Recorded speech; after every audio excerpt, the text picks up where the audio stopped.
Bom, gente, boa noite para todos. Jesus nos abençoe, nos envolva, nos inspire. Que a nossa noite seja pródiga para todos.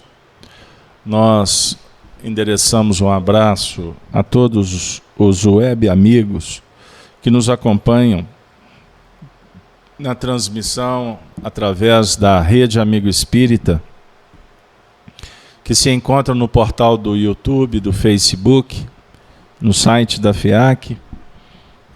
Sejam todos bem-vindos nesse projeto da noite. Também abraçamos os nossos ouvintes, amigos da Rádio Brasil Espírita de Maceió. Então, hoje, nós, nas quintas-feiras, estudamos o Livro dos Espíritos, que é a obra básica da doutrina. Foi editado o livro em 18 de abril de 1857. Ele é dividido em 4 partes. E nós estamos, nesse período, estudando a segunda parte no capítulo 6º, que é intitulado Vida Espiritual. Na última semana, nós começamos trabalhar o tópico Relações de Além-Túmulo. E trabalhamos a questão 274 até a questão 275. Falamos sobre a hierarquia entre os espíritos, a organização, a questão da autoridade, no caso, como que funciona a atuação moral dos espíritos, e essa atuação ela se torna irresistível. Estão lembrados? Nós trabalhamos todos esses aspectos. E hoje nós vamos iniciar o trabalho a partir da questão 276. O nosso tema, família de espíritos. E nós vamos entender ao longo do projeto o porquê do título. Então vamos lá. Dando sequência, eu vou ler a questão 276. O texto diz assim: aquele, no caso espírito, que foi grande na terra e que se acha em posição inferior entre os espíritos, sente humilhação por isso? Resposta: quase sempre muito grande. Sobretudo se era orgulhoso e invejoso. Então, lembrando que a organização do mundo moral ou do mundo espiritual se dá no campo moral. Então, aqui o assunto inicia abrangendo o aspecto do orgulho e do invejoso, ou da inveja. Então, quando o espírito, no mundo espiritual, ele vai efetivamente se deparar com uma nova realidade, isso pode efetivamente promover uma resposta em função da tomada de consciência deste espírito com relação ao que ele fez na Terra. Então, lá no mundo espiritual, ele pode se sentir humilhado. Não que alguém vai humilhá-lo. Ele pode se sentir constrangido. Repito, não que haverá um constrangimento de fora para dentro. Esse processo, ele tem a ver com o despertar. Tem a ver com a tomada de consciência, portanto, do espírito face a esse novo momento, essa nova condição. Lembrando que quando na Terra, a nossa visão espiritual fica turvada. O nosso entendimento ele se vincula apenas nas questões da Terra. Então, chegar no mundo espiritual, na verdade, é descortinar uma realidade que aqui na Terra, repito, ela não é ainda estudada pela grande maioria das pessoas. Então, quando nos reunimos na Casa Espírita para estudar Allan Kardec, ou seja, o Espiritismo, e a fonte segura é Allan Kardec, é a base. Todas as outras obras, na verdade, desdobram, interpretam. Mas a fonte primeira é Kardec. A gente não pode abrir mão da fonte primeira. Até para entender quando há possíveis contradições em outros livros. Ou fala de oradores ou escritores. Certinho? Ou comportamentos nossos que podem estar dissonantes com o que a doutrina espírita ensina. Tudo bem, gente? Então, repetindo, desencarnar é abrir, é ampliar a visão do espírito. Na questão 277, Kardec formula assim: o soldado que após a batalha se encontra com seu general no mundo dos espíritos, reconhece-o ainda como seu superior? Ou seja, a hierarquia aqui na Terra, ela se estende para o mundo espiritual? Vocês entenderam a pergunta? Resposta: o título nada vale. A superioridade real é tudo. O título nada vale. O que é considerado é a superioridade verdadeira. Entenderam? Então, a superioridade, repetimos, ela está vinculada aos padrões morais, intelectuais, de sabedoria, de sentimentos. Isso é que é considerado no mundo espiritual. E eu estou falando intelectual é no sentido da inteligência que opera conforme a consciência. Porque não basta ser apenas intelectualizado.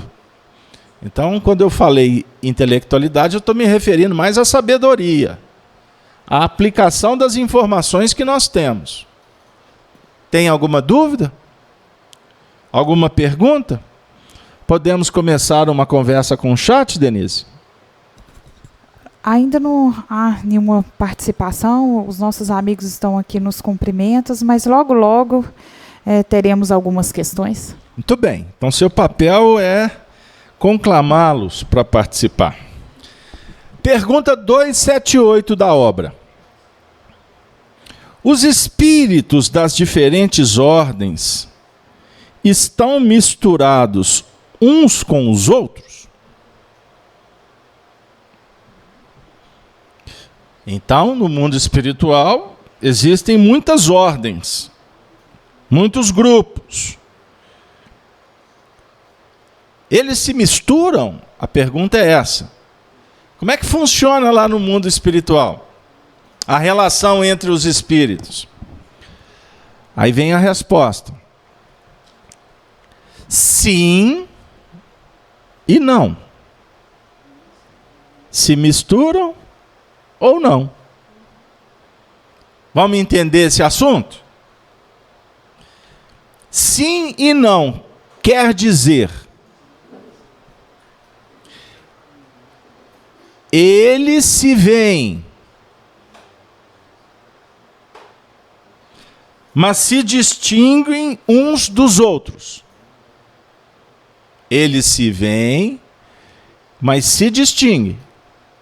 Olha que imagem interessante. Você percebe. Mas há uma distinção. Agora, olha a próxima frase.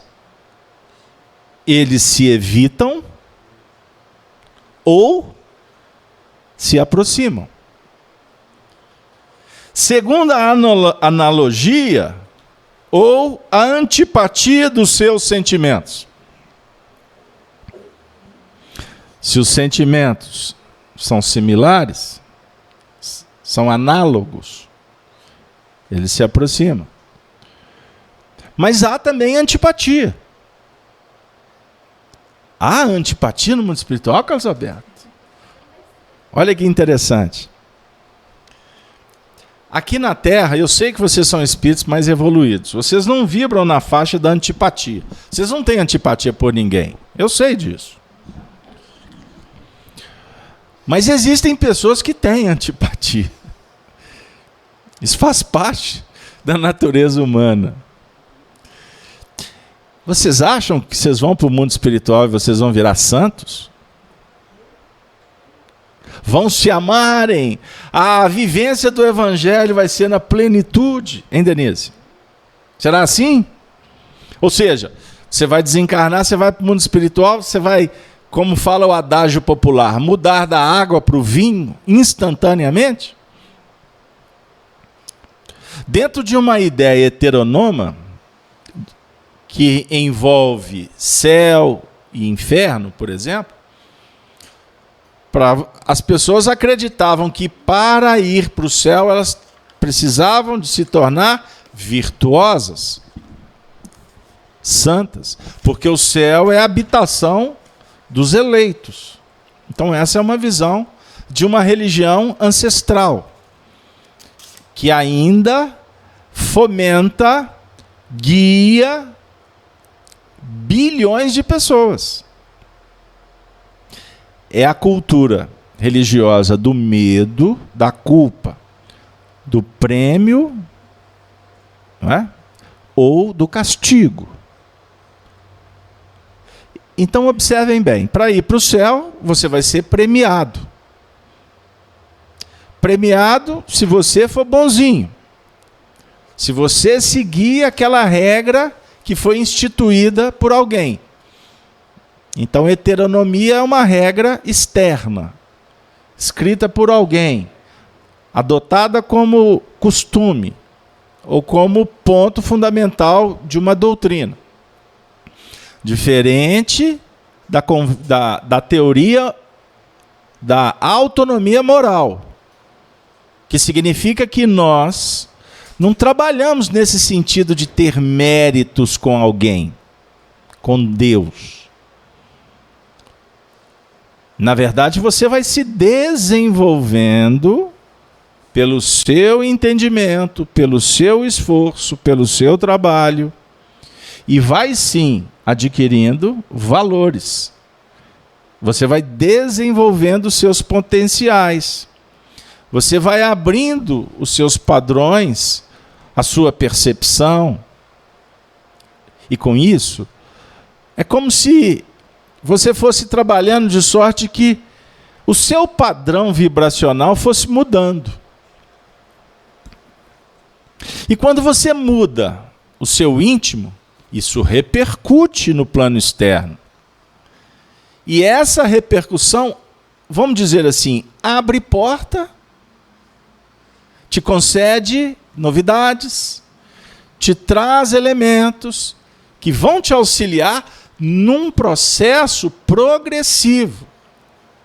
Então, naturalmente, energeticamente, somos nós que abrimos portas.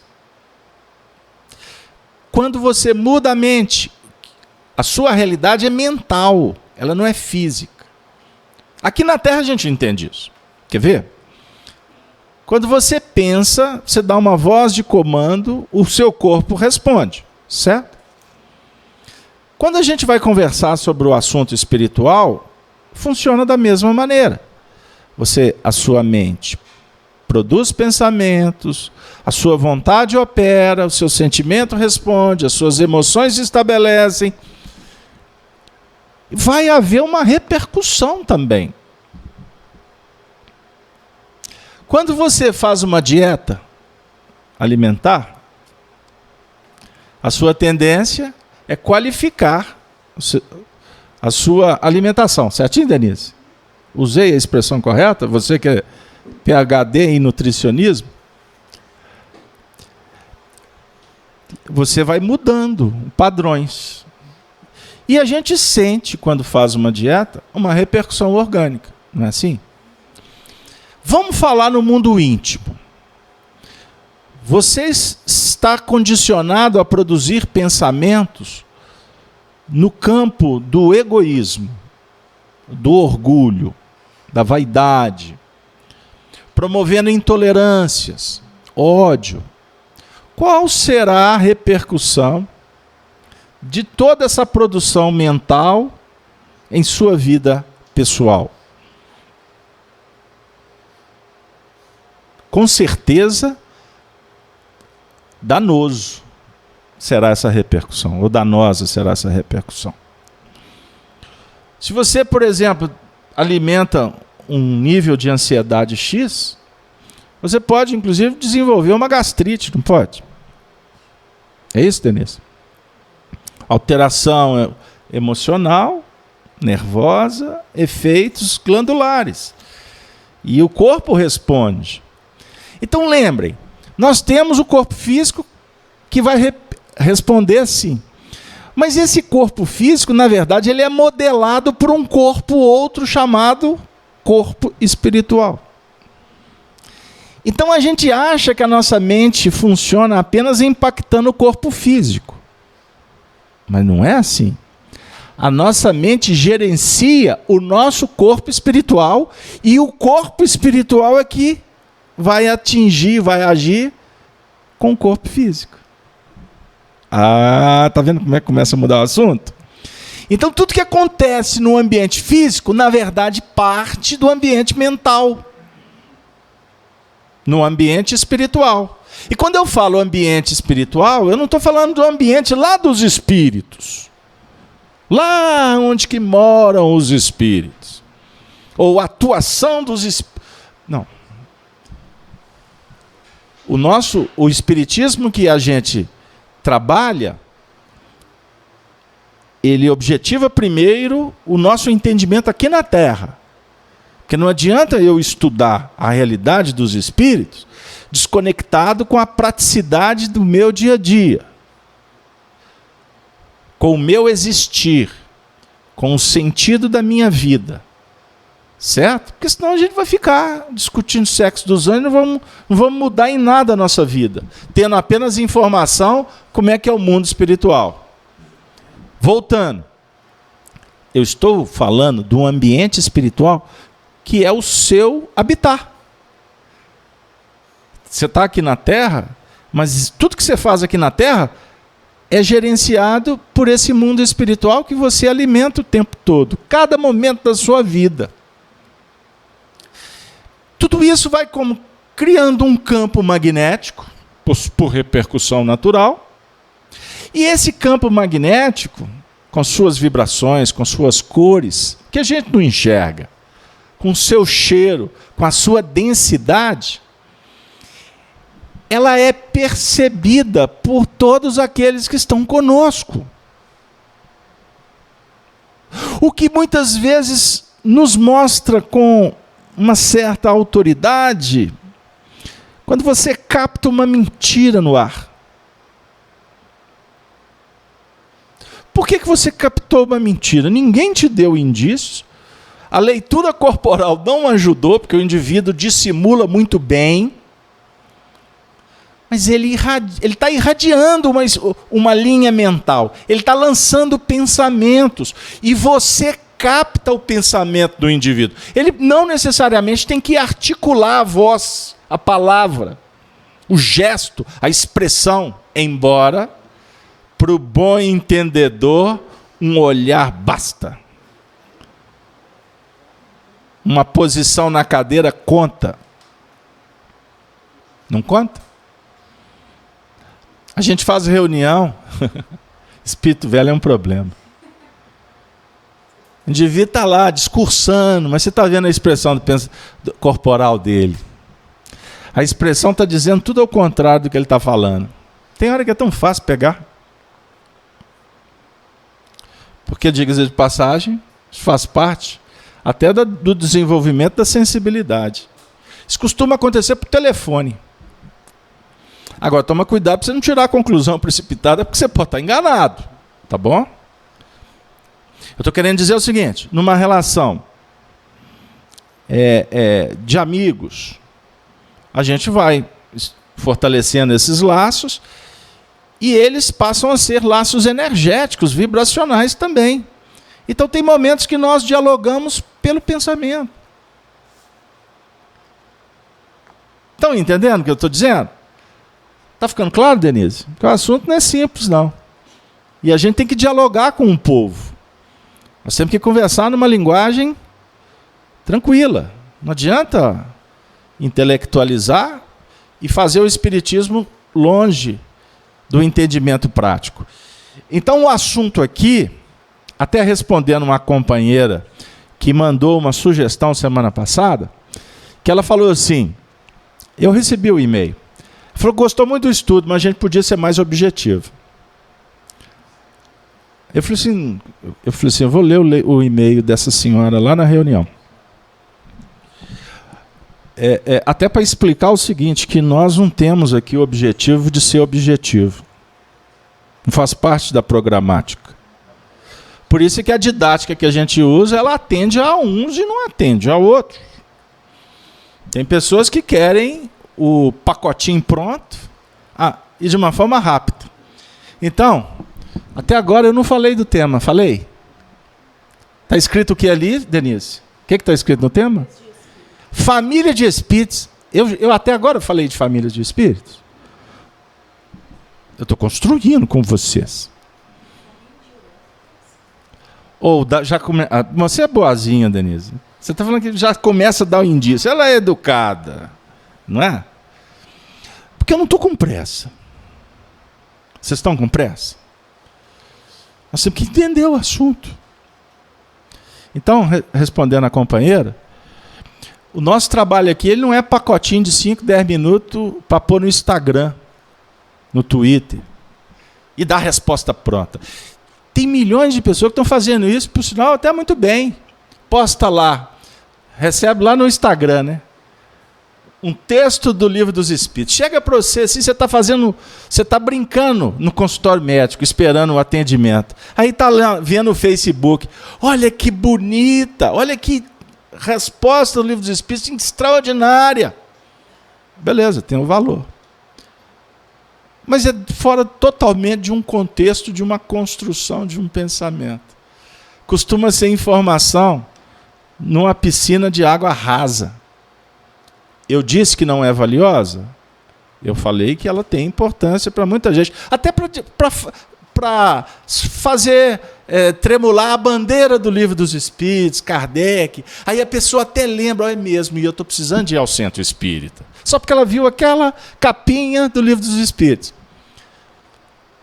Mas ela vai aprender espiritismo vendo aquela mensagem chapada num contexto totalmente fora, dentro desse princípio imediatista nosso, com tantas informações? É óbvio que não. É óbvio que não. E é complexo no mundo atual. Estou abrindo esse parênteses, você me desculpe, Denise, mas eu tinha que responder à nossa irmã que mandou com muito carinho a sugestão. Talvez até querendo que a gente faça a transmissão do Livro dos Espíritos em 15 minutos. Não sei.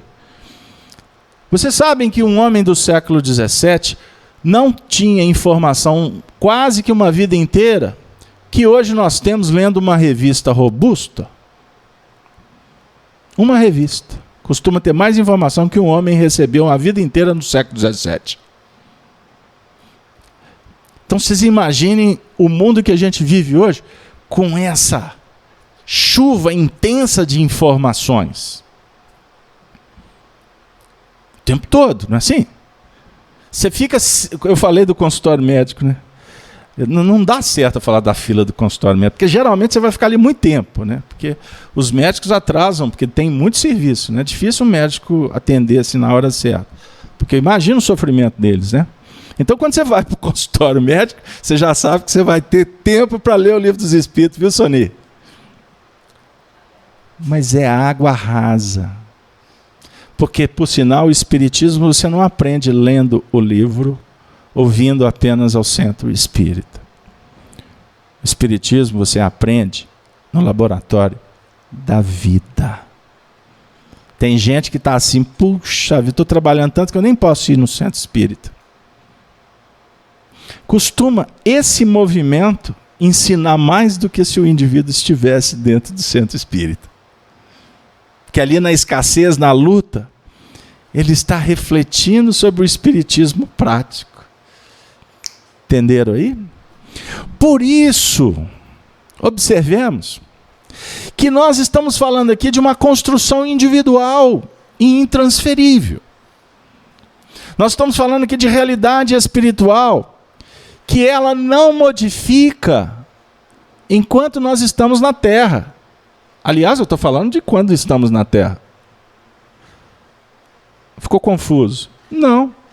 Eu estou dizendo que você veio para a Terra, reencarnou, trazendo uma dinâmica operacional que você aprendeu ao longo de muitas encarnações. Então você trouxe uma realidade do mundo espiritual para cá. Ah, Casabeto, eu achei que você estava falando desde aquele momento que eu nasci.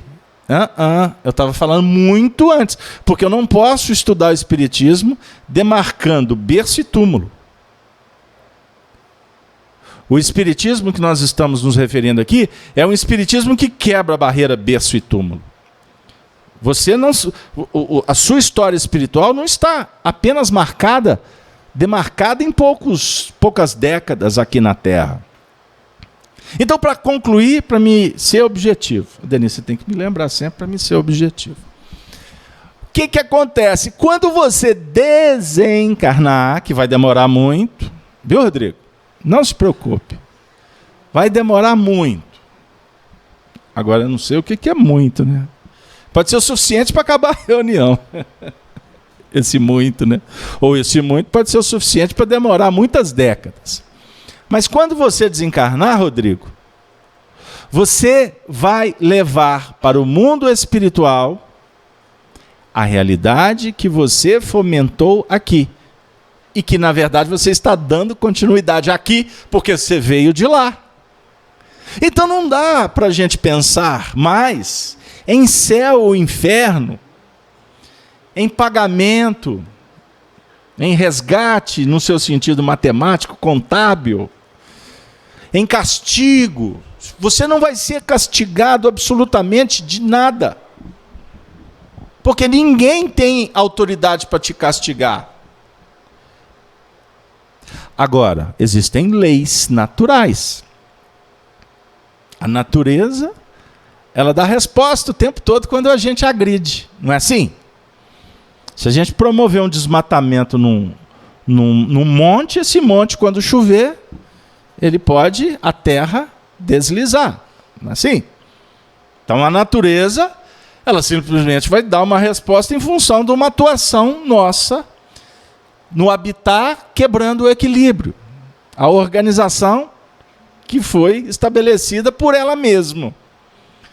Então, quando eu me desarmonizo, quando eu entro nesse viés de destruição de uma estrutura mental, por exemplo, que eu venho fomentando ao longo do tempo, eu posso me autodestruir, não posso? Não me destruir como espírito, porque o espírito não morre. Mas o corpo pode ser destruído, não pode? Então, se eu promover uma autodestruição do meu corpo, eu estarei, portanto, agindo contra a natureza. Porque a natureza opera em busca da harmonia. E aí eu estarei promovendo, então, uma agressão, uma desarmonia que vai trazer uma repercussão danosa para a minha estrutura que modela o corpo físico. Lembra que eu falei do perispírito? O perispírito é a chave para a gente entender a vida. No dia que a ciência estudar o perispírito, muitos problemas do nosso corpo físico serão sanados na causa. Porque o corpo físico é o efeito. A causa é o corpo espiritual, simbolicamente falando. Porque a causa verdadeira está na mente. Tá bom? Então, voltando. A nossa estrutura íntima, ela vai gritar pela reharmonização. Então, esse processo, esse clamor, em meio a uma natureza que está toda complicada, toda bagunçada, é o que a gente chama de dor. é o que nós podemos tratar como constrangimento, que a gente fala que é um constrangimento ou um castigo de Deus. Deus não pune, Deus é amor. O amor é misericórdia. O amor é compreensão, é perdão, é bênção, é trabalho, é oportunidade. Então, quando nós nos cobramos, na verdade, nós estamos em busca de um ajuste. E que tem que ser feito de uma forma mais equilibrada possível. Não adianta se desequilibrar em função do desequilíbrio. Quando você tem a notícia de alguém que está doente, se você entrar nas projeções emocionais do paciente ou dos pacientes, porque costuma o doente, a doença irradiar para a família, por exemplo. Se você não entrar para auxiliar com equilíbrio, você não será um bom instrumento, não é assim? No meio de um caos, se todo mundo ficar gritando desesperado, não vai se resolver a questão. Não é assim que funciona? Na nossa ação na natureza, em sociedade, é isso que a gente está procurando. Então, quanto mais nós nos organizarmos, nos endireitarmos, nos equilibrarmos, estaremos bem conosco mesmo e seremos bons instrumentos para ajudar os outros. Denise está querendo falar. Por favor. O Daniel Rosa de Assis trouxe uma pergunta aqui para a gente, que você falou da antipatia no início. E disse também a respeito do reajustamento e das conquistas morais de cada um. Aí o Daniel fez a seguinte pergunta: os indivíduos que estão procurando se espiritualizar, trabalhar essas virtudes em si próprio, convive com alguém diretamente que é antipático àquela pessoa, desenvolvemos sentimentos, ele citou aqui um exemplo de estar chateado, de às vezes ter nessa convivência essa antipatia e ter do outro uma certa animosidade. Seria o que você disse a respeito do reajustamento? Esses seres estão juntos para esse fim? Nós vivemos em sociedade para aprendermos mutuamente, numa lei de colaboração mútua e eterna. Sem colaboração não há crescimento. E a colaboração, ela envolve a reciprocidade, certo? Nem sempre há essa reciprocidade. Porque quando se identifica tendências complicadas, no mundo em que nós vivemos, e nós podemos buscar a questão 909 do Livro dos Espíritos, nós vamos perceber as pessoas pouco se esforçando para melhorar. E nesse pouco esforço, quem muito se esforça, nem sempre vai encontrar, portanto, um território favorável de estímulo. Não é assim? E numa relação, quando se altera os ideais que motivou o início dessa relação, a tendência é ir criando gradativamente rupturas. Ou seja, uma afinidade hoje, uma simpatia, quando a relação não é bem cuidada, ela pode se tornar uma antipatia. E a antipatia, portanto, é o resultado de uma série de comportamentos que vão minando isso. Aí costuma chegar a um ponto de uma relação insustentável para um convívio diário, ou num trabalho, ou numa instituição social, num clube, não é? Quanto menos os laços, quanto menos o laço tiver robustez, mais fácil de se romper. Então, em nível social, nós somos utilitaristas. Então, nós convivemos enquanto vale a pena. A partir do momento que o indivíduo passa a olhar ou falar, ou agir diferente daquilo que nos interessa, na sociedade materialista, há o que a gente trata como trocas interesseiras. Portanto, as relações são utilitaristas. Vale enquanto pesa, enquanto dura. Aí a gente costuma dizer, tudo tem prazo de validade, quando não tem amor. Porque quando há amor, não há prazo de validade. Porque o amor é eterno. Ele nunca acaba. Agora, o que nós podemos chamar de amor? Só um sentimento que se confunde com atração ou com paixão?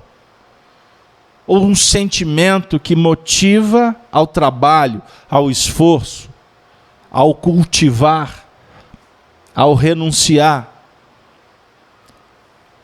Então, olha para vocês verem que eu abri aqui enquanto Denise estava lendo, questão 909 do Livro dos Espíritos.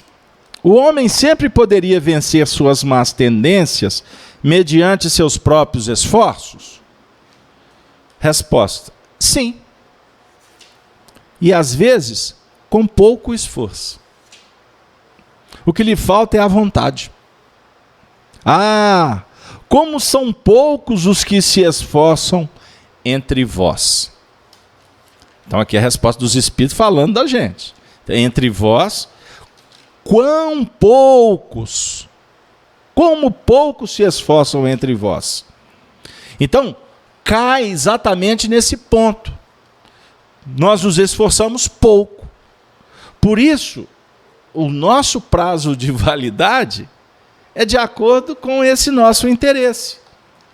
Então, se na sociedade a gente troca, com os laços familiares que se enfraqueceram ao longo dos últimos tempos, a família também perdeu o vigor. Então, hoje, é muito fácil querer trocar de família. Trocar de mulher, trocar de marido. Não é assim? Não dá mais, acabou. Por que acabou? Porque, na verdade, um dia houve um interesse, pode ter sido uma paixão, um magnetismo que atraiu, mas não necessariamente houve um compromisso moral na relação. Ou, se aconteceu, foi um compromisso que foi assumido em função do interesse daquele período, que vai se modificando pela falta de vínculo com este compromisso. Ou seja, se você não rega a planta vai morrer um dia. Hoje eu vi uma cena muito engraçada. O companheiro disse assim, que ele estava conversando com um grupo de mulheres, nada pessoal e nem machista. Circunstancialmente ele era um homem, estava conversando com um grupo de mulheres, e durante um período foi só malhação em cima dos maridos. E ele era o bendito fruto entre elas e foi ouvindo.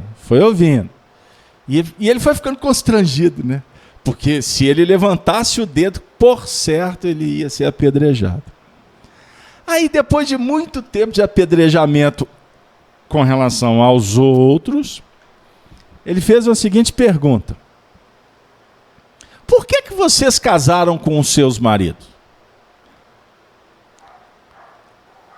Aí veio um vácuo, né? Um silêncio profundo.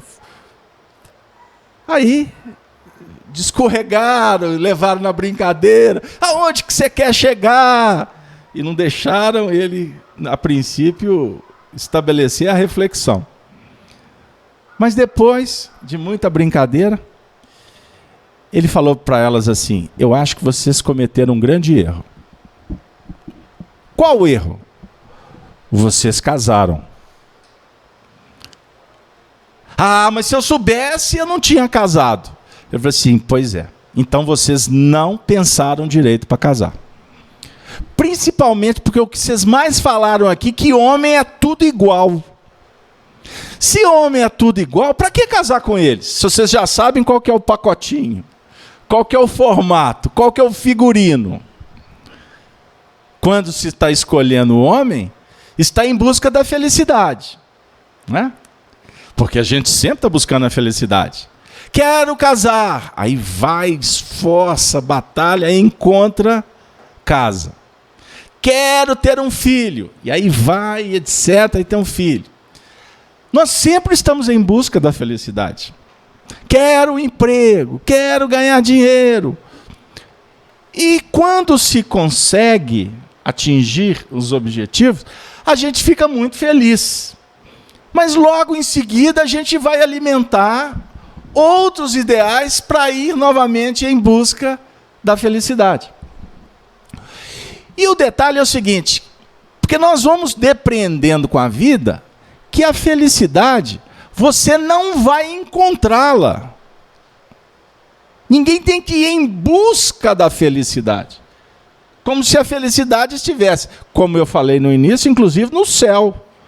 Eu vou fazer tudo isso para mim poder ser feliz no céu. É como se a gente jogasse para lá o que na verdade é estado de alma.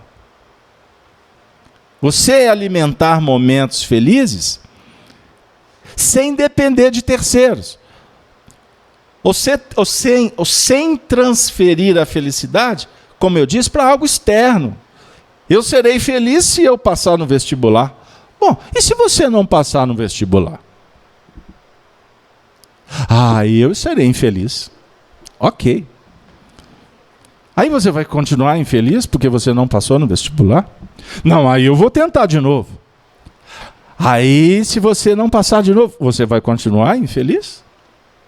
Quer dizer que a sua felicidade, ela depende única e exclusivamente em você passar no vestibular? Ou ter um filho? Ou casar? Ou ser avó? Hein? Ou ter um cachorrinho? Ou comprar um carro? Ou poder viajar para a praia? É isso?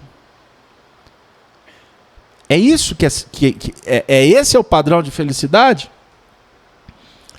Então, eu não vou dizer para vocês o que é felicidade, porque, na verdade, isso é pessoal, intransferível, e ninguém vai trazer filosoficamente a definição de felicidade no seu sentido amplo, profundo, porque essa concepção é sua.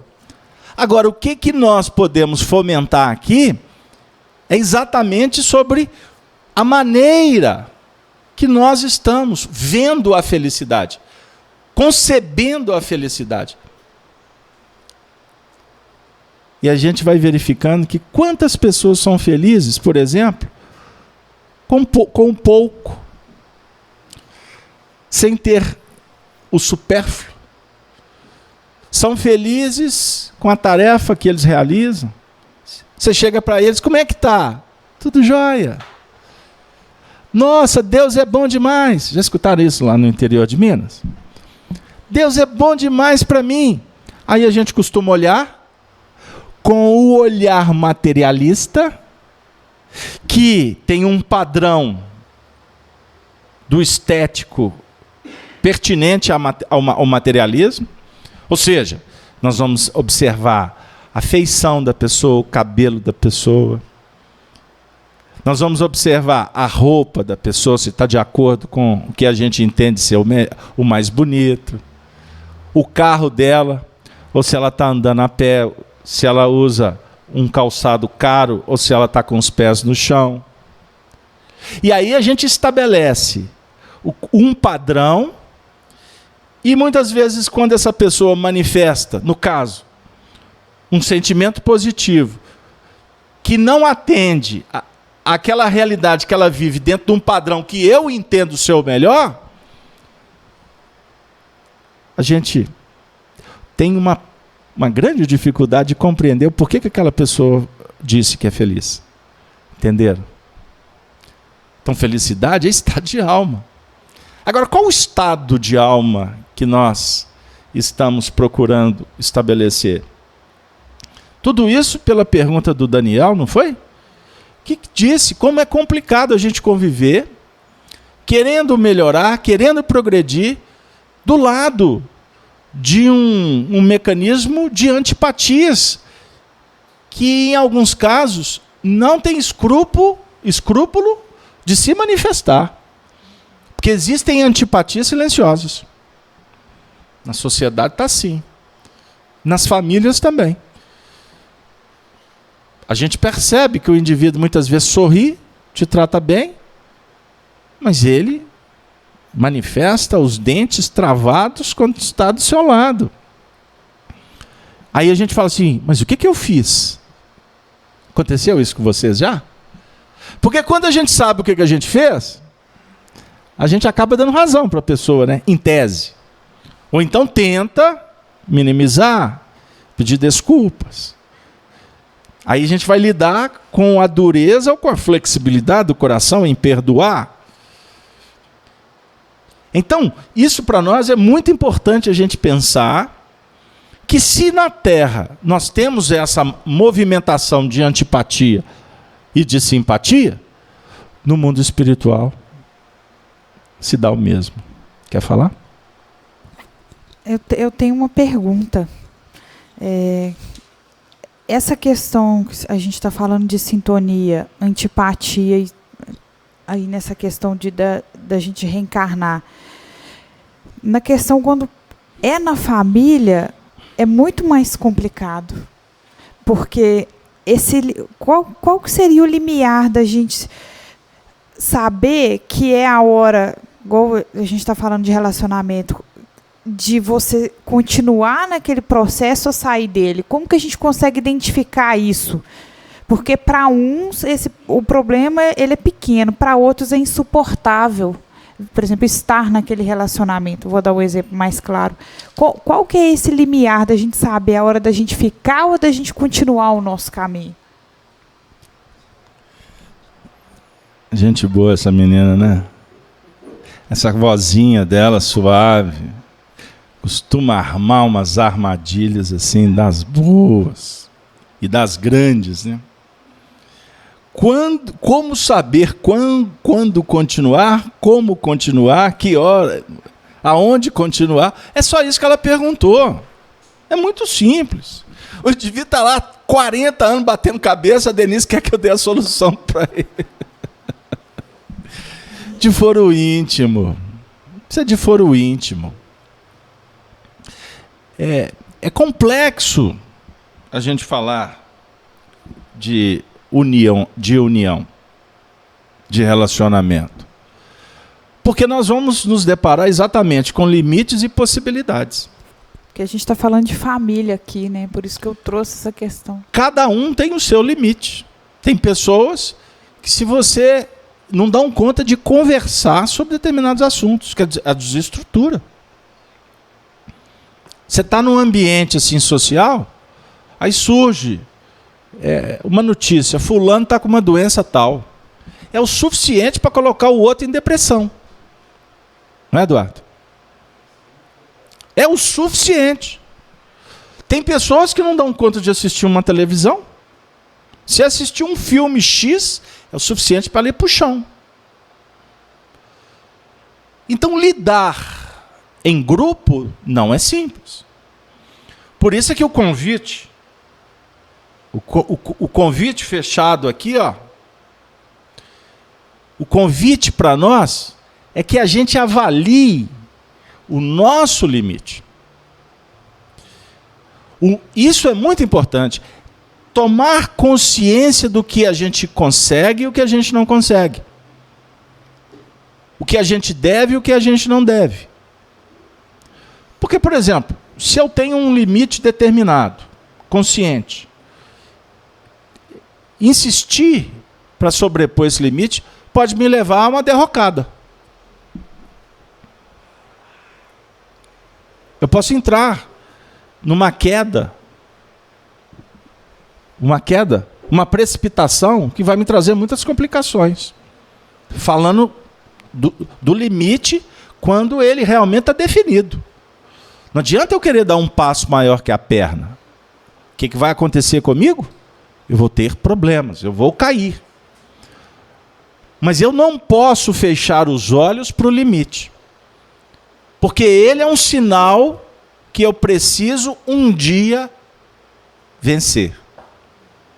Eu tenho que aprender a administrar isso. Então, em família, Denise, nós temos uma grande oportunidade, porque os nossos pares, eles falam para nós o que a gente precisa de ouvir.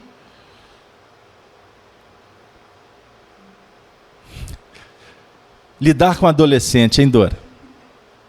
Eu sou pai de adolescentes. Tem hora que você tem que repetir. Chega num ponto que o senhor já falou, mas você não praticou. Já passou por isso, Eduardo? Qual papai que não? Eu tenho que te falar. Arruma a cama. Olha, o que o adolescente mais pronuncia no dia a dia? Qual é a palavra que o adolescente fala sempre que ele tem chance? Depois. Eu antigamente, Sônia, eu também falava já vou. Mas o depois é melhor, você sabe por quê? Porque nem sempre ele tem que ir. Arruma sua cama. Depois. Hein? Apaga a luz. Depois. Né? Que hora que você vai fazer? Depois, pai. Eu já falei, depois. E o interessante é que o adolescente sempre está cansado. Não é? O adolescente está sempre cansado. É extraordinário. Aliás, eu costumo brincar dizendo que ter filho é ter paz. Ter paz. Não é? Porque o filho é a paz dos pais. Nunca vi se sentirem tão em paz quanto os filhos. Você olha para eles, eles estão lá, zen, mexendo no computador. É a paz da casa. Enquanto os pais vivem num verdadeiro inferno, porque tem que arrumar, tem que limpar, tem que fazer. Não é assim? Eu gostaria de abraçar, beijar, endereçar as minhas vibrações fraternais a todos os adolescentes que estão me ouvindo. Não é tanto assim, não. Eu exagerei. Eu sei que eu estou exagerando. Eu não posso generalizar, porque tem muito adolescente que dá um show de bola, inclusive nos pais. Mas essa geração atual é a geração do depois. Tudo é depois. Vai dormir, menino, 2 horas da manhã. Depois, época de férias. É a paz para os pais. Eles viram motorista de Uber, eles trazem para cá, eles têm que... não dorme. E é interessante porque a internet faz deles uma geração também coruja. Porque não dormem, querem dormir durante o dia. Aí desregula, descontrola toda a rotina da casa. E se você tiver a ousadia de acordar, está na hora do almoço. Depois...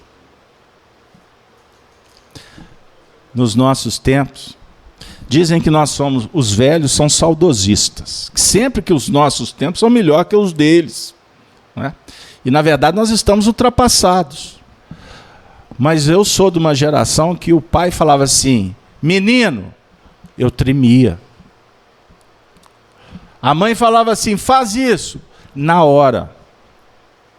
E ai, se não fizer. Hoje, a gente quer ser amiguinho e fica escutando o depois. Inverte isso. Inverte. Pai, me dá dinheiro. Depois. Pai, me leva ali. Depois. Começa a inverter a história. Não é? Eu não tenho dúvida que eles vão sair dessa faixa da paz. Eles vão entrar no verdadeiro inferno. E você entra em paz. Pegaram lá? Casalberto, você está radicalizando. Não, eu estou dizendo para vocês, para todos nós aqui, que a gente tem que avaliar o tempo todo as nossas relações. A hora do sim, a hora do não, a hora de ceder, a hora de carregar, a hora de fazer o cafuné e a hora de não com força, com exigência. Eu não estou aqui, de forma alguma, falando de violência, mas eu estou falando de práticas que nós precisamos de discutir, enfrentar e ter a coragem de dizer não. Porque senão nós vamos ser engolidos. Aí, Denise, eu te pergunto, você é mãe, você é pai.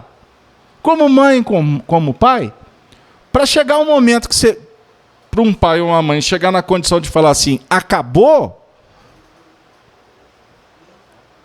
é um posicionamento drástico.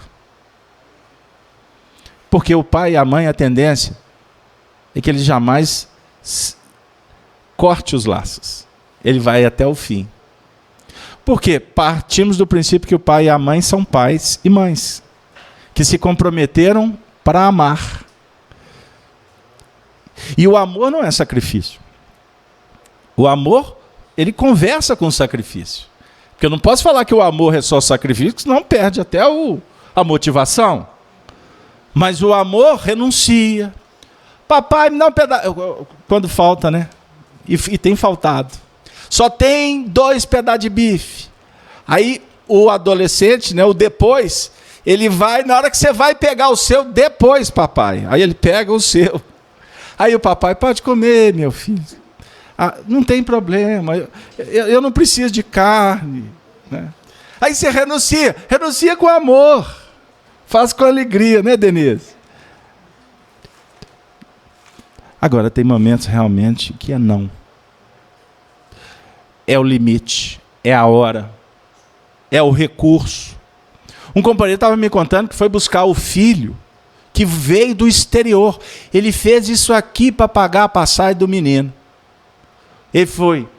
No dia que ele chegou, o pai foi buscá-lo, todo empolgado no aeroporto. Quando chegou para ele, abraçou ele, ele deu aquele abraço mais xoxo. E aí, velho, tudo bem? Aí o menino chegou com um caminhão de bagagem. E falou assim, pai, eu estou com dor na coluna. Quer dizer, o pai, além de tudo, teve que pegar aquele tanto de mala, carregar no carro, e senta o menino no carro. A primeira coisa que ele fez, fone de ouvido. O pai foi ouvindo, foi prestando atenção na cena. Ok. Quando chegou em casa, depois de viajar do aeroporto, não sei quantos quilômetros, quando chegou em casa, ele falou assim, dá para você desligar o fone de ouvido agora? Ele falou assim, dá. Ele falou assim, olha, você não precisa de me contar como foi sua viagem. Você não precisa de me falar o que tem dentro daquelas malas. Eu compreendo que você está com dor nas costas, mas eu queria te dizer o seguinte, quem pagou a sua viagem fui eu. Quem te colocou no mundo foi eu e sua mãe. Tudo que você tem até agora é graças a mim e a sua mãe. Se você não tem um pouquinho, uma dose sequer de reconhecimento, o seu pai, a partir de hoje, também vai começar a falar com você, depois eu faço. Descarrega o carro com a sua dor de coluna e se vira. E eu espero que nunca mais você bata na minha porta para me pedir dinheiro, para me pagar a viagem para você. Ele falou para mim que depois que falou, ele arrependeu.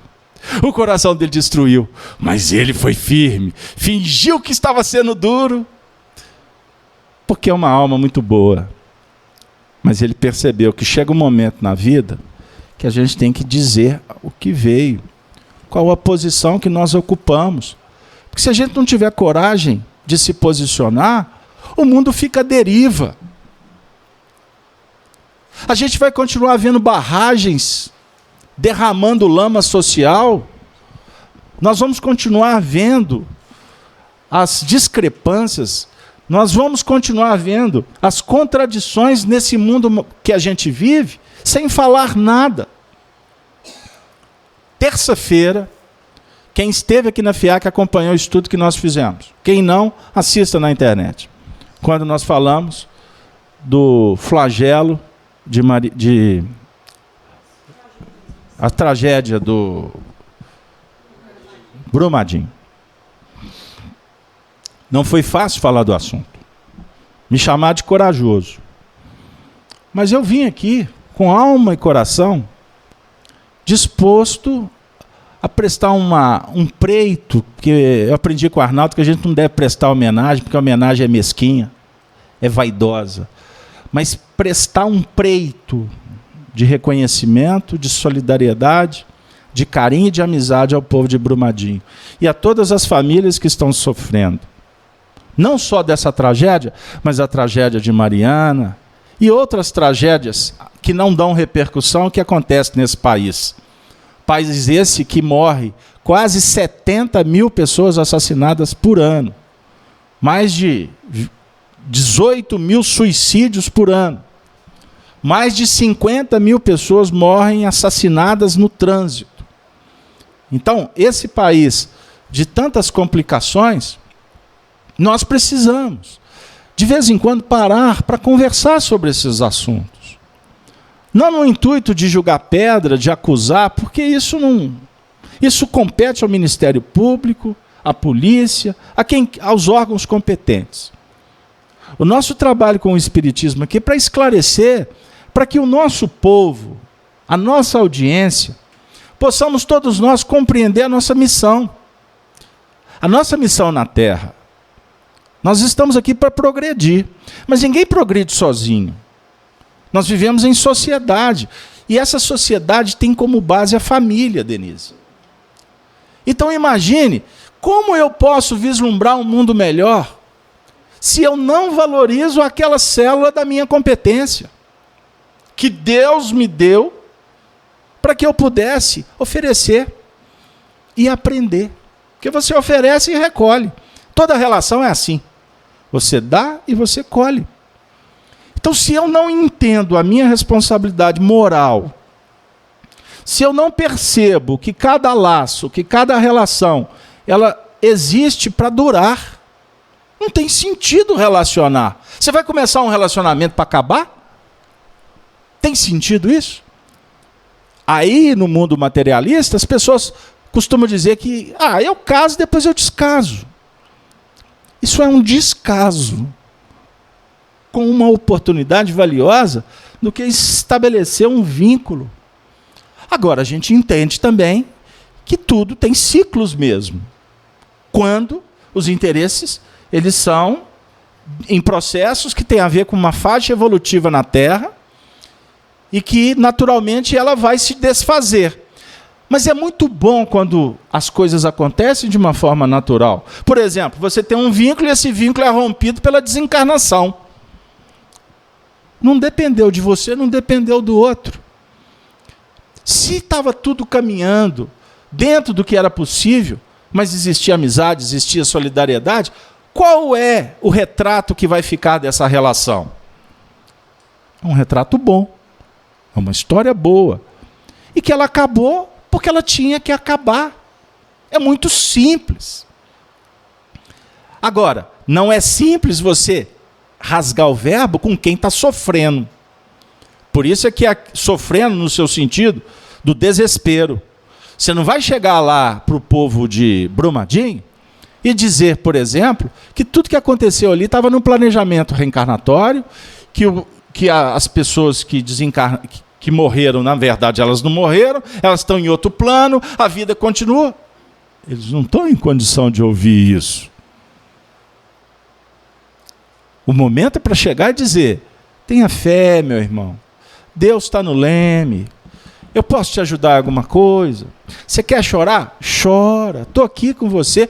Esse é o papel, não pode ser muito diferente. Porque se for diferente, ao invés de você consolar, você vai expelir, você vai criar uma ambiência de antipatia, você vai fomentar resistência, ódio. Qual que é o nosso papel? É consolar. O nosso papel com muitos corações, se você já descobre a verdade, não é colocar a verdade sobre a mesa. Você pode ajudar, você pode orientar no dia a dia, com conversas amenas, tocando em assuntos outros, tentando lançar sementes. Não é isso, Eduardo? Ou seja, relação humana você tem que adotar uma política divina o tempo todo, como a Denise falou. Como eu mesmo disse, né, do pai que falou sim, carregou as malas, e depois falou não, agora é contigo. Tem esses momentos, mas dentro de uma ambiência chamada fraternidade. Você pode colocar na mesa com respeito, com tolerância, com paciência, sabendo que cada um dá a resposta de acordo com as suas possibilidades. Eu posso encerrar a leitura da questão para a gente ir caminhando para o fim da última parte da reunião? Pergunta 278, Marco. Os espíritos das diferentes ordens estão misturados uns aos outros? Resposta: sim e não. Quer dizer, eles se veem, mas se distinguem uns dos outros.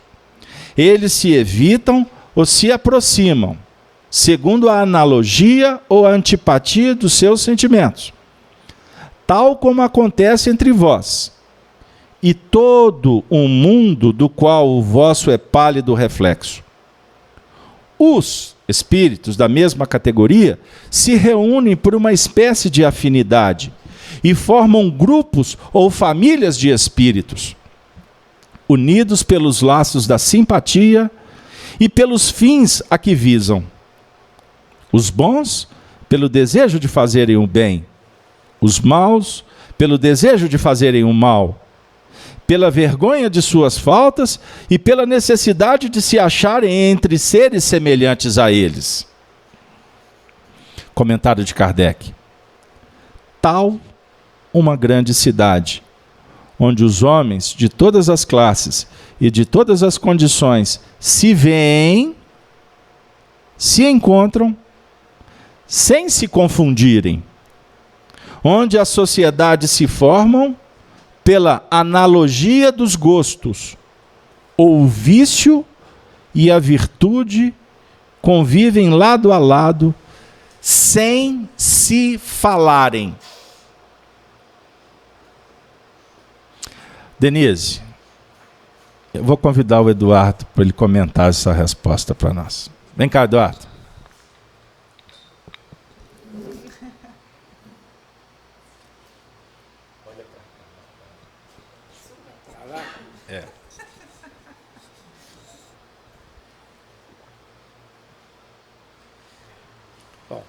Boa noite a todos. Essa questão, né, como foi posta, como foi colocada, ela me sugere... Mais perto. Ela me sugere, traz à minha mente a ideia, como foi colocada ali, de que o nosso mundo, aqui, no plano físico, onde nós nos encontramos no momento, ele reflete uma realidade espiritual, realidade de outros planos, de outras dimensões de existências. Se aqui no plano físico nós temos, vou chamar de congregações, reuniões, clubes de várias naturezas, né? Você tem um clube de futebol, você tem um clube de tiro, você tem um clube do livro e por aí vai. O que vai realizar essa união, esse amálgama, é a natureza vibracional de cada um. O que eu quero dizer com isso? De acordo com o pensamento, principalmente com o sentimento que está vibrando, que está habitando a mente, a alma, a consciência de cada um, é que nós então teremos essas reuniões. A simpatia, ela é eletromagnética. A antipatia também. Então, nesses movimentos, nós estamos sempre vivenciando aquilo que agrega, aquilo que desagrega, conforme o nosso estado íntimo. Ele é que manda, comanda, ordena, é ele que atrai, é ele que repele. Então, a questão maior é todos nós pensarmos, imaginarmos, sentirmos o que vai dentro de mim, o que eu estou emanando, porque é muito fácil, e isso é comum, é um aspecto de uma projeção, de nós vermos e sentirmos no outro e que está dentro de nós. Então, o problema não é meu, o problema é o outro, é o pai, é a mãe, é o irmão, é o marido, é a mulher, ele é que é o problemático, ele é que é assim, ele é que é desse jeito. Mas, como eu me enxergo, como eu me vejo. Agora há pouco nós estávamos conversando ali a respeito da cruz, a respeito de dois elementos muito importantes, que nós temos uma linha horizontal e uma linha vertical. Nessa linha horizontal, nós temos a vida comum, nós temos o dia a dia, nós temos o que fazer, o que realizar, nós temos um tempo linear. Mas, com o Cristo, a qualidade da cruz crística, ela é diferente, porque o Cristo nos trouxe o quê?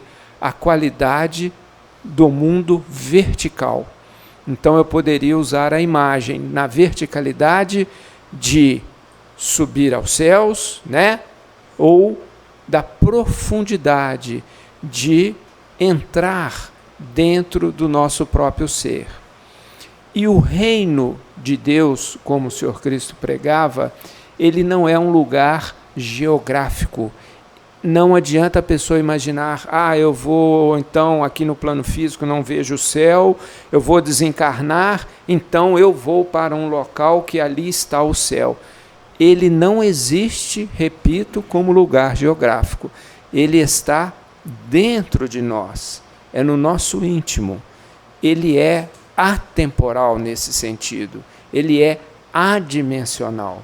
Nós só poderemos entrar neste reino, só poderemos vivenciar este céu se nós iniciarmos o conhecimento de nós mesmos. Sem isso, nós vamos ficar como meros repetidores de pensamentos, de sentimentos, de atos, de modas e por aí por diante, vamos dizer assim. Então, eu aconselho que todos nós pensemos nesse reino de Deus não como lugar geográfico, mas como um local íntimo, como o reino da nossa consciência. Era isso que eu tinha pensado. Muito obrigado, Eduardo. Para a gente ir concluindo, Emmanuel afirma sobre a família, no livro Pensamento e Vida, no último parágrafo da lição intitulada Família, a seguinte questão: temos no grupo doméstico os laços de elevação e alegria que já conseguimos tecer por intermédio do amor louvavelmente vivido, mas também as algemas de constrangimento e aversão, nas quais recolhemos de volta os clichês inquietantes que nós mesmos plasmamos na memória do destino e que necessitamos desfazer. A memória do destino não está lá, não, tá? A memória do destino está aqui. Então vou repetir. Os clichês inquietantes que nós mesmos plasmamos na memória do destino e que necessitamos desfazer, à custa de trabalho e sacrifício, paciência e humildade, recursos novos com que faremos nossa produção de reflexos espirituais suscetíveis de anular os efeitos de nossa conduta anterior, conturbada e infeliz. Então, em síntese, se na tara familiar nós temos os clichês, os grupos, os laços que trazem para nós elevação e alegria, os temos também ao nível do desafio. E no mundo atual os temos em muito maior intensidade, em função do estágio evolutivo do planeta. O que para nós é uma vitória. O que para a humanidade é uma grande oportunidade. Reflitamos. Lembram que eu afirmei que uma revista hoje, com conteúdo dá mais informação do que o homem do século XVII recebia, nós estamos recebendo uma chuva de informações. E isso muitas vezes nos atordoa. O que não significa que o mundo está indo ribanceira abaixo. Não pensem no Holocausto. Não pensem que a sombra domina.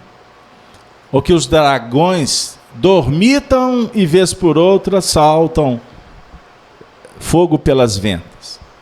Não é isso. Na verdade, vivemos um tempo luz.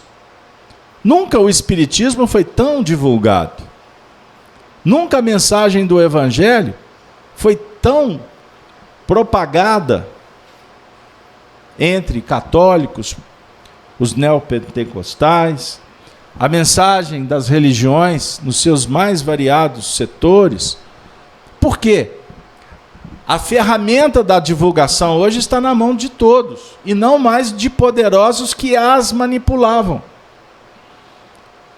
Nós assistíamos o que as televisões escolhiam, definiam como suas programações.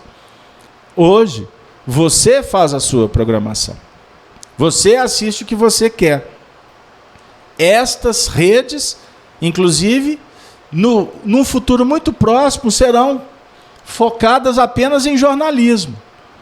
Porque as produções delas, ou de outros, estarão numa grade para você assistir quando quiser e se quiser, de acordo com os gostos e o tempo disponível.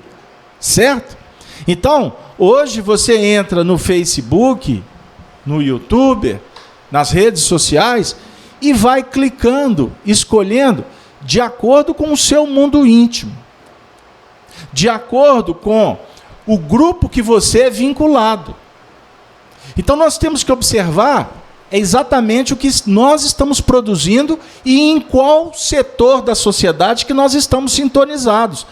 É este o foco, é este o ponto que o Espiritismo está nos indicando. Pegaram lá?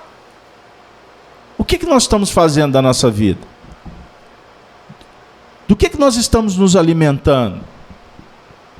Inclusive, para nos dar força para que a gente possa levar à frente a missão que nos compete.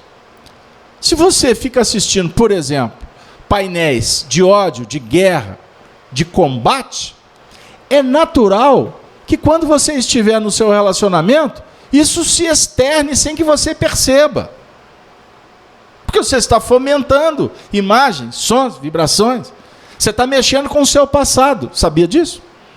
Nós somos reencarnantes, ou reencarnados estamos. O que nós fizemos no passado?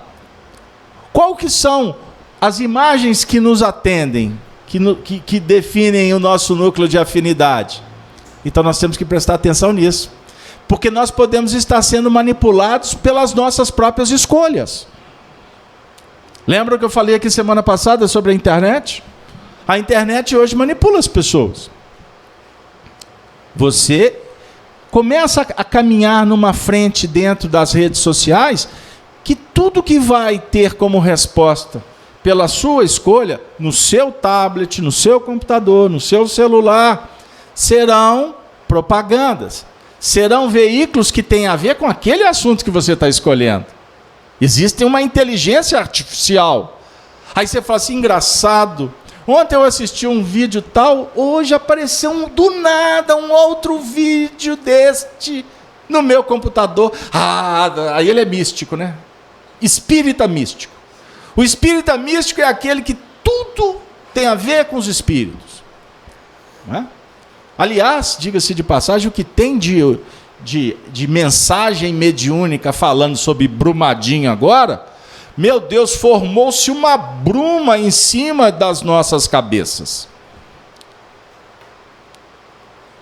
Como se o mundo espiritual parasse todo ele por conta do assunto de Brumadinho. Casalberto, mas é comoção nacional. Existe ali um fato importante, sem dúvida alguma, mas ele não é um fato isolado. Os espíritos atuam universalmente falando. Ou eles estão todos junto com a bandeira de Israel, ajudando a resgatar corpos debaixo da lama. Parou o mundo espiritual, montou um acampamento aqui, e os espíritos só trabalham aqui. Aí agora vai começar a aparecer mensagens dos desencarnados. Vamos com calma, porque isso não é espiritismo, não. Isso pode ser animismo, pode ser mistificação, pode ser médiuns desviados, podem ser centros espíritos que perderam o foco. O objetivo do espiritismo aqui para nós é cuidar, para que nós possamos nos preparar também para ajudar as pessoas de Brumadinho. Mas antes de atender o pessoal de Brumadinho, teve o pessoal de Mariana. Mas antes do pessoal de Mariana, tinha o seu pai. Tem o seu relacionamento. Tem o cuidado que você tem que ter com seus filhos. A sua atuação no centro espírita. Qual é o seu comportamento no seu trabalho?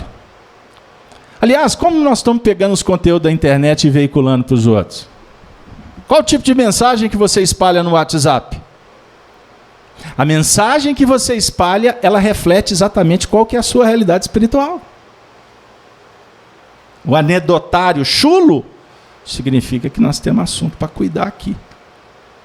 A crítica ferina significa que aquele WhatsApp está dizendo que existe um assunto importante para me tratar aqui. O sexo, assuntos necessários para se estudar. A drogadição, os fake news, tem pessoas que adoram disparar mentiras. Muitos fazem até sem notícia, sem motivo, ou sem maldade, né? Porque bateu no celular, ele replica. Ele não sabe se é verdade, se é mentira, ele não sabe a fonte. O negócio viraliza com uma rapidez incrível. Então, vamos pensar em Jesus. Vamos pensar no espiritismo prático. Porque esse espiritismo não está dizendo, repito, para você virar santo, para você ir para o céu. Mas esse espiritismo está dizendo que nós somos cidadãos do universo. E nós precisamos realmente entender qual que é o nosso papel. E para entender a missão que me compete, eu passo também pelo viés de conhecer a si mesmo. O que eu estou fomentando? Eu estou sendo agente do bem, da concórdia? Eu estou semeando paz ou discórdia? É muito simples. Nessa onda de pressa, eu posso estar sendo superficial, tão comum quanto bilhões de pessoas que estão na internet preocupadas apenas em tirar selfie. Em dizer para o mundo inteiro que ele está no clube. Como se isso fosse muito importante para o outro. Tudo que ele faz, ele tem que dar satisfação. Que exposição que é essa? A não ser vaidade, a não ser infantilidade, a não ser orgulho, presunção. O que interessa para a sociedade, o que eu estou fazendo? No seu sentido personalista, entendeu? Agora é diferente. É diferente. Você, por exemplo, está ali ajudando o pessoal de Brumadinho, todo enlameado, de repente tirar uma foto e dizer para sua família: olha aqui que eu estou fazendo, vem para cá, porque nós estamos precisando de mão de obra. Entenderam? Você tem a ferramenta na mão. Nós precisamos saber como fazer. O que fazer, para quem fazer, qual que é o seu público-alvo. Aí, como diz no interior, né? A gente dá o devorteio, vai, volta, vai lá no Camboja, vai para o Canadá, daqui a pouco está no Japão, Bangladesh, para depois voltar, para encerrar a reunião dizendo que nós somos herdeiros de nós mesmos. Se somos filhos, afirma Paulo, somos logo herdeiros também, herdeiros de Deus e co-herdeiros do Cristo. somos filhos de Deus, somos herdeiros. Você herda. Herda o quê? Para reconhecer esse filho, você está desenvolvendo o seu lado divino. E ao perceber esse potencial maravilhoso que tem dentro de você, você naturalmente divide. E quando você trabalha, é que você realmente diz que é filho de Deus. Porque enquanto você estiver fechado em si mesmo, você não será filho, você será escravo dos seus próprios interesses. Deu lá? Que o Senhor nos abençoe. Que os bons espíritos possam continuar nos inspirando nessa jornada à luz. Que estas bênçãos sejam levadas para todos os familiares e para todos aqueles que passam por dificuldades.